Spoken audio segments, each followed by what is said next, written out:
राम, सीता तथा लक्ष्मण का वनवास गमन। राम जी भगवान विष्णु जी के 7वें अवतार माने जाते हैं। ब्रह्मा, विष्णु, महेश, इनका भी आविर्भाव तथा तिरोभाव होता है। भगवान होने के बावजूद कर्म आधार पर विष्णु जी ने मनुष्य जन्म प्राप्त किया तथा करोड़ों कष्ट झेले।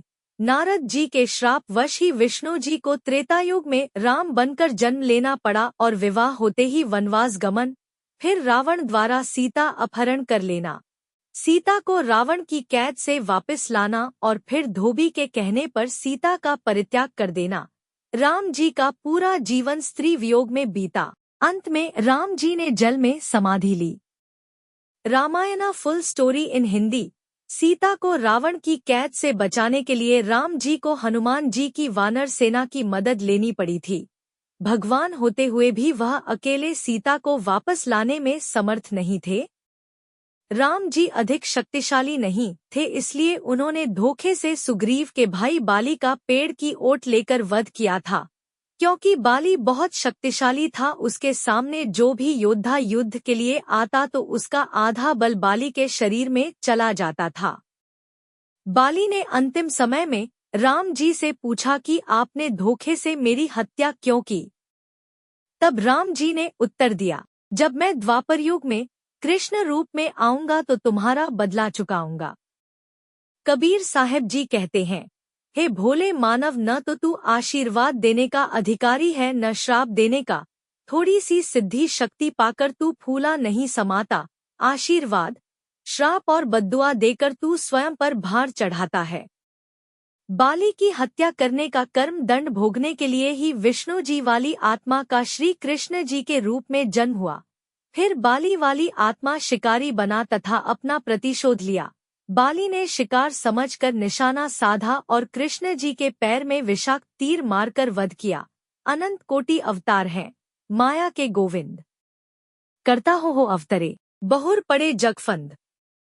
विष्णु जी जब राम रूप में मृतलोक में आए थे तो पूरा जीवन कष्टमय रहा। भगवान होकर भी अपने प्रारब्ध के कर्म नहीं काट सके। सीता लक्ष्मी जी का अवतार थी। विवाह होते ही वनवास मिला। रावण उठा कर ले गया। तमोगुण शिव का भक्त था। सीता को 12 वर्ष तक न ठीक से आहार मिला और रावण की वासना से स्वयं को बचाती रहीं। इस लोक में तो स्वर्ग से आए भगवान भी सुरक्षित नहीं हैं। जो भगवान अवतार रूप में आने पर भी अपनी रक्षा स्वयं नहीं कर सकते हैं, वह साधक की पुकार पर कैसे पहुँचेंगे? कबीर, गुरु बिन माला फेरते, गुरु बिन देते दान एल, गुरु बिन दोनों निष्फल है, पूछो वेद पुराण एलेल। कबीर, राम कृष्ण से कौन बड़ा, उन्हों भी गुरु कीन एल एल, 3 लोक के वे धनी, गुरु आगे आधीन एलेल। पुराणों में प्रमाण है कि रामचंद्र जी ने ऋषि वशिष्ठ जी से नाम दीक्षा ली थी। अपने घर और राजकाज में गुरु वशिष्ठ जी का आदेश लेकर कार्य करते थे। कृष्ण जी ने संदीपनी जी से अक्षर ज्ञान प्राप्त किया था तथा कृष्ण जी के आध्यात्मिक गुरु दुर्वासा ऋषि थे।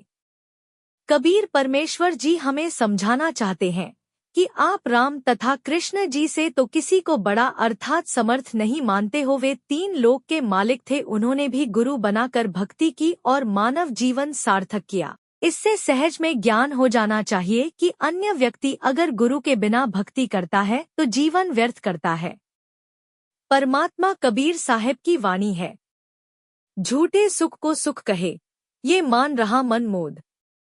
ये सकल चबीना काल का, कुछ मुख में कुछ गोद। लोक आधारित ज्ञान पर आसक्त होकर व सद्भक्ति न मिलने के कारण मनुष्य अपने कर्म आधार पर भक्ति करते हुए सोचता है वह सब कुछ अच्छा कर रहा है। वह माया के अधीन रहता है। वह कर्म जाल में जकड़ा रहता है। वह परिवार, बंधु, रिश्तेदार, पड़ोसी, कार, कोठी और धन से चिपका रहता है, परंतु यह सब माया का धोखा है।